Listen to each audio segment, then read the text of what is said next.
வணக்கம்.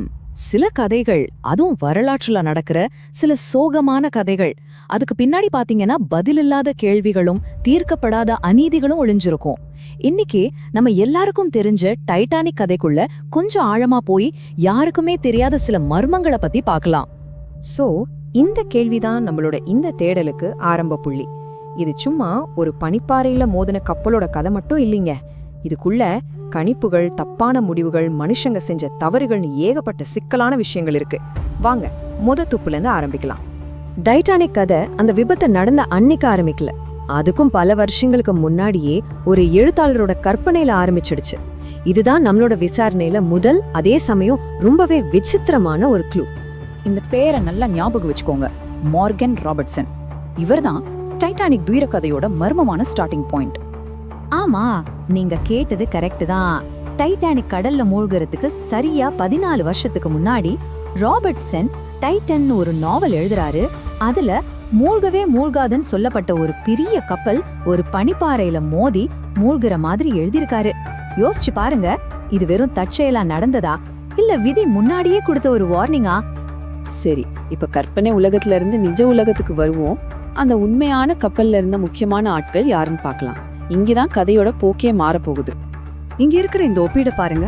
ஒரு பக்கம் ஒரு பெரிய விபத்தை ரொம்ப துல்லியமா கணிச்ச ஒரு எழுத்தாளர், இன்னொரு பக்கம் பல பனிப்பாறை எச்சரிக்கைகளை கண்டுக்காம கப்பலை முழு வேகத்துல ஓட்டிட்டு போய் அந்த விபத்துக்கு காரணமா இருந்த கேப்டன் எட்வர்ட் ஜான் ஸ்மித். ஒருத்தரோட கற்பனை நிஜமானது, இன்னொருத்தரோட நிஜம் ஒரு சோக வரலாறா மாறினது.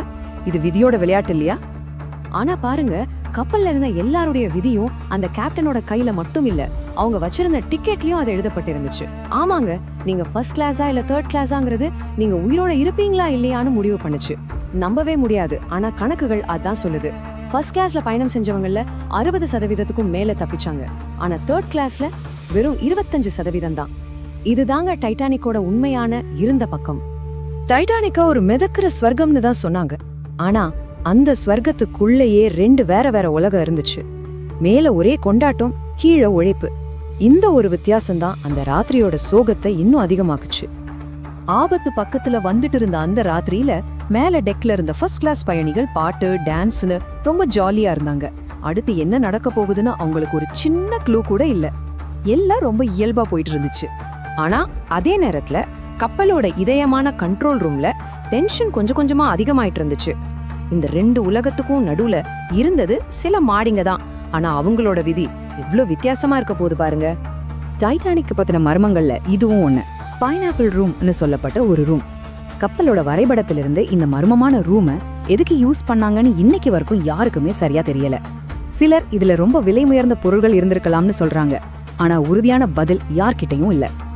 டான்ஸ், மர்மங்கள், ஏற்றத்தாழ்வுகள்னு எல்லாமே சில மணி நேரத்துல முடிவுக்கு வந்துடுச்சு. இப்போ அந்த தவிர்க்கவே முடியாத முடிவை நோக்கி போகலாம். See you, bye bye. கப்பலோட கண்ட்ரோல் ரூம்ல இருந்து கடைசியா கேட்ட வார்த்தைகள்ல இதுவும் ஒண்ணுன்னு சொல்றாங்க. இந்த ஒரு சிம்பிளான குட் பை வார்த்தைக்கு பின்னாடி 1500க்கும் அதிகமான உயிர்களோட ஓலம் அப்படியே உறைஞ்சு போயிருக்கு. கப்பல் மூழ்கிடுச்சு. ஆனா கேள்விகள் அது இன்னமும் மிதந்துட்டு தான் இருக்கு. இது நிஜமாவே ஒரு விபத்தா இல்ல தடுத்திருக்க வேண்டிய ஒரு பெரிய சோகமா? இங்கதான் அநீதிங்கிற வார்த்தைய நம்ம யோசிச்சு பார்க்கணும். மோர்கன் ராபர்ட்சனோட அந்த கணிப்பு, கேப்டன் ஸ்மித்தோட அந்த அலட்சியமான முடிவுகள், பயணிகளை பிரிச்சு பார்த்த அந்த கிளாஸ் சிஸ்டம், இது எல்லாம் சேர்ந்து ஒரு பெரிய படத்தை நமக்கு காட்டுது. ஒருவேளை டைட்டானிக்கோட உண்மையான அநீதி அந்த பனிப்பாறையில இல்லாம மனுஷங்க எடுத்த தப்பான முடிவுகள்லயும் சமூகத்துல இருந்த ஏற்றத்தாழ்வுகள்லேயும் தான் ஒழிஞ்சிருக்கோ? நீங்க என்ன நினைக்கிறீங்க?